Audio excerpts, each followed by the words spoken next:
This is Taiwan Talk. This is Taiwan Talk on ECCT. I'm Eric Smith, and welcome to Taiwan Talk. Taiwan emits 1% of the world's greenhouse gas emissions, despite having just 0.4% of the world's population. Taiwan also currently imports 99% of its energy sources.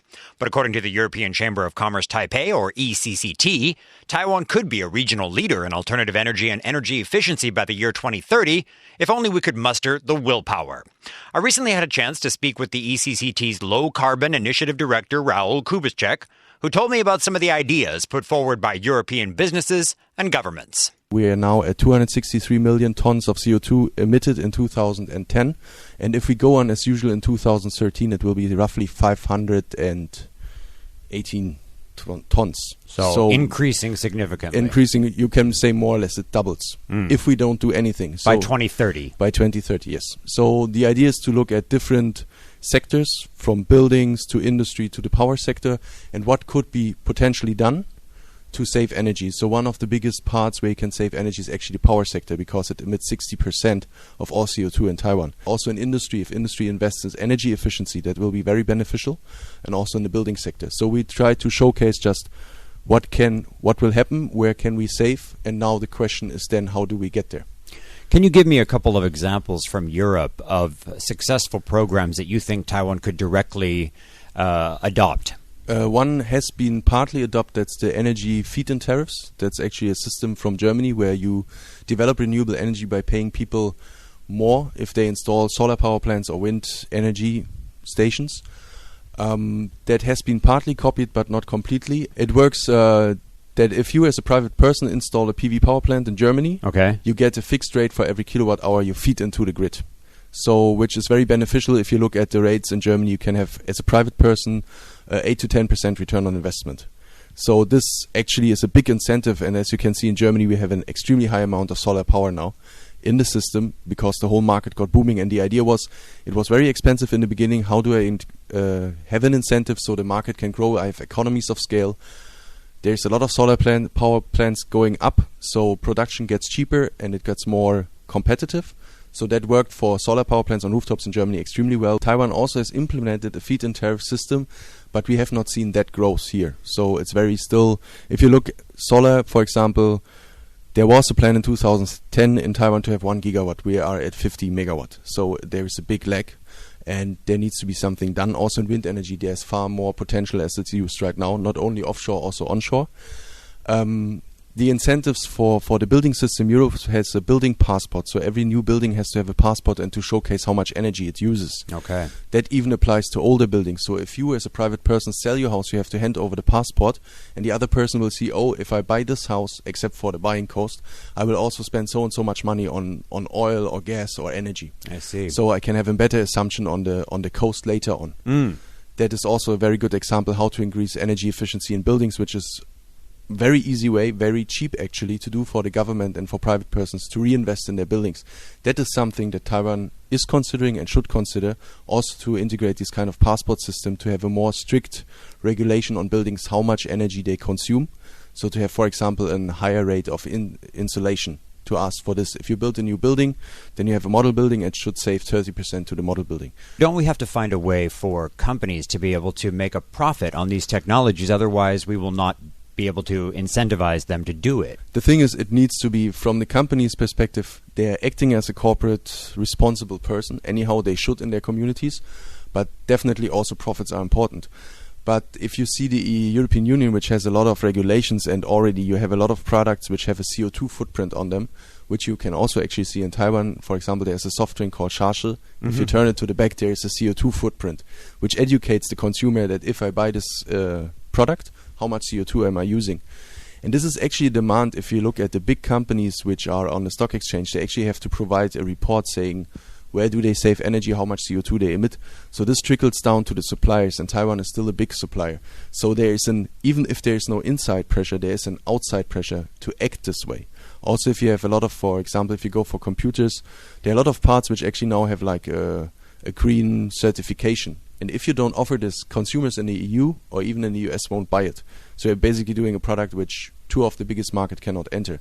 So there's an outside pressure, but there needs to be more incentives also inside. But for companies, there's another incentive is, as you have seen, they have raised the power prices this year for Taipower at least once. They should have done it twice. Companies in the foreseeable future will have higher energy costs. So you need to consider your life cycle cost, because if it goes up like 20% and you have a lot of industries which have very low margins, if you don't act now, it will dip into your profits anyhow. So you're just looking very short term. If you look midterm, then it's going to be a problem. Thanks for tuning in. I'm Eric Smith.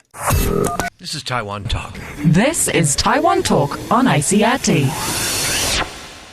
Welcome to Taiwan Talk. I'm Eric Smith, and today I'm continuing my chat with Raoul Kubitschek, the director of the European Chamber of Commerce Taipei's Low Carbon Initiative, a plan which offers some examples of European low-carbon solutions and practices to raise awareness about sustainable development and promote the adoption of low-carbon solutions for Taiwan. I asked Raoul how we can convince people that paying for carbon reduction schemes is worth it. We all accept the concept of climate change or global warming or these sort of things, but it's kind of like an abstract. How do we convince a local person or the average Joe that this sort of scheme is in their own benefit? I think for Taiwanese it's quite understandable. If you look back to Morakot, which has been a very sad example of weather changes, if you look at the high amount of typhoons, rain seasons coming or not coming, so there is actually an impact. The question is, how far does everybody understand that they have to act on their own? So starting with the smallest unit, so that you have to be like not getting always a plastic bag, like not taking the car all the time, making a decision when you buy a product that this is actually an energy efficient product. That needs to be understood on this level. But the problem is also that this is a global phenomenon. So we had the Kyoto Protocol, which a lot of countries signed, but then all the other ones more or less failed. Basically, Taiwan emits 1% of all CO2 emission, but I'm still on my island and I don't feel it, so why should I act? But actually everybody needs to act and start with their own person. Their own backyard, in their own backyard, then going up to the community, and then the whole island needs to be forward looking. And this needs to go through all layers. It's society, it's the industries, and it's government. And even if we took away all of the lofty goals of saving the planet or all of this, it would just be smart business sense to go ahead and implement some of these things. Yes, definitely, because energy security is, for example, an issue. Even if we don't look at climate change, we have seen in Europe that if there are certain struggles between our eastern neighbors, we can be even impacted and have a very cold winter in some countries because we don't get the deliveries. They turn off the gas, and they turn off the gas, and there is no gas supply because there's not enough stocked. So you can be impacted by this because you need to import. Just imagine that you will not get your coal for whatever reason. So industry will stop and you will lose part of your GDP and production and profit. So there is in business incentives. There's not just only the climate change thing. Overall, are you optimistic for Taiwan's future? Because in some ways we have a lot of natural resources that, say, Germany, for example, you were talking about putting solar panels in. Germany has a long winter and lots of clouds, but of course here in Taiwan we have sun in many areas and we have wind power in Penghu and places like that. So is Taiwan a rich natural resource waiting to be discovered, energy-wise? Energy-wise, it is also geothermal. So using the heat, you have a lot of hot springs which are used here for dipping into and bathing, but you have actually huge potential for geothermal power plants. For even space is limited in Taiwan, but if you just talk about solar PV roofs, there's a lot of place and space to put them, even on manufacturing sites, and it's an incentives for farmers for unused land. There's a lot of options, and sun is far better here than in Germany. That's true, and also for wind. The thing is, you need to buy wind machines which don't break in typhoon. That's the only thing you need to act on. You also have what they're looking into. It's a future technology is using the ocean powers, so using a current to create energy. You can be very positive on what is going to happen, but right now we have a financial crisis, and it's also a criticism back in Europe that everybody is now looking at the financial crisis. But the whole thing about climate change and being more energy efficient has been lost a little bit. It's still there, but it's not in the heads of the central governments or of the executive governments in the countries. That needs to go back. Currently, we have no price of CO2 in Taiwan. Right. We have one in the European Union. We use a cap and trade system. So if I emit a lot of CO2, I have to buy some certificates from others who save CO2. So I get a price on CO2. The other version, which the Australians use, is taxation. So that's also an option, and we are saying the government can choose whatever it likes, but you need to have a price tag, because otherwise companies pollute, but it's free of charge.